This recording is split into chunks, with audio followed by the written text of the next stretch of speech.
ఒక కుటుంబం ఒక పారిశ్రామికవేత్త లక్ష్య సాధన దిశగా కూటమి ప్రభుత్వం మరో అధ్యాయానికి శ్రీకారం చుట్టింది.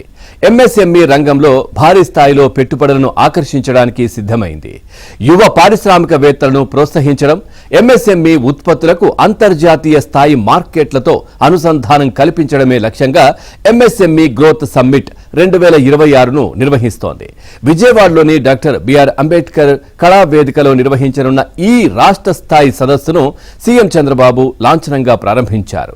ఎంఎస్ఎంఈ రంగంలోకి సాంకేతిక పరిజ్ఞానం, నూతన ఆవిష్కరణలు, మార్కెట్ అవకాశాలు, పెట్టుబడులను సమీకరించే దిశగా మెటా, అమెజాన్, జోహో తదితర అంతర్జాతీయ దిగ్గజ సంస్థలతో భాగస్వామ్యం ఒప్పందాలు కుదుర్చుకోనున్నారు.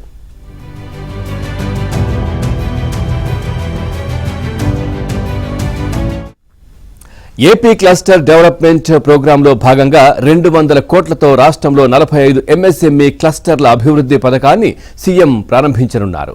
అలాగే రాష్ట్ర వ్యాప్తంగా 38 కొత్త ఎంఎస్ఎంఈ పార్కులను వర్చువల్గా శంకుస్థాపన చేయనున్నారు. రతన్ టాటా ఇన్నోవేషన్ హబ్ విస్తరణ కార్యక్రమంలో భాగంగా కుప్పం, మంగళగిరి, పిఠాపురంలో రూట్యాగ్ స్మార్ట్ విలేజ్ సెంటర్ విస్తరణ కేంద్రాలను సీఎం చంద్రబాబు ప్రారంభిస్తారు. ఇక కియా ఇండియా భాగస్వామ్యంతో ఆటోమొబైల్, హార్డ్వేర్, సాఫ్ట్వేర్ల కోసం ఏర్పాటు చేసిన ఆధునిక ప్రోటోటైపింగ్ సెంటర్ ప్రత్యేక వీడియోను కూడా ఆవిష్కరిస్తారు. మధ్యాహ్నం తర్వాత జాతీయ, అంతర్జాతీయ నిపుణులతో ప్రత్యేక సాంకేతిక చర్చా గోష్ఠులు నిర్వహించనున్నారు. పారిశ్రామిక సంఘాలతో ఎంఎస్ఎంఈ శాఖ మంత్రి కొండపల్లి శ్రీనివాస్ ప్రత్యేక రౌండ్ టేబుల్ సమావేశం నిర్వహిస్తారు.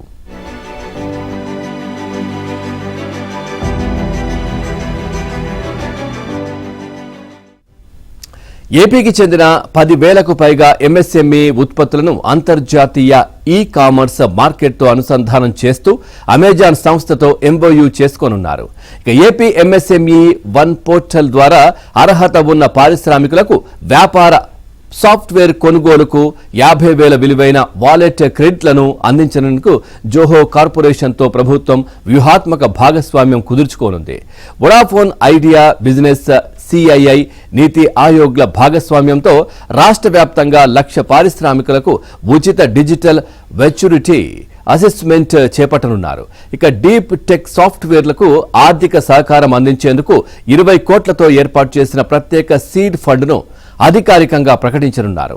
అరామెక్స్, Quality Council of India, PFRDA, EESL సంస్థలతో ఒప్పందాలు కుదరనున్నాయి.